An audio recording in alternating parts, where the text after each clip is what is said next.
Maadili ipo na majina yote tumeshapewa. Tutaanza mmoja bai mwingine kwa kuchukulia hatua kwa mujibu wa tulivyokubaliana.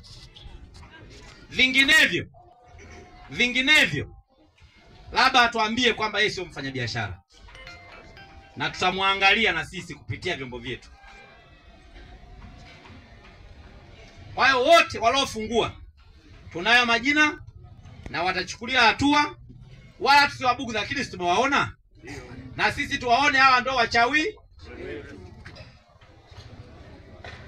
Baada ya kusema hayo, ndugu zangu, mimi niombe kama tunakubaliana wote kwamba haya ambayo tumekuja nayo kutoka kwa mkuu wa mkoa tunaunga mkono, tunyoshe mikono.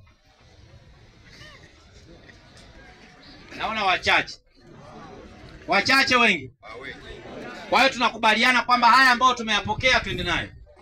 Sasa kama hakuna, naomba niseme tukaendelea na biashara zetu kwa utulivu. Kama kuna jambo jingine likitokea, tutaambizana kwa pamoja.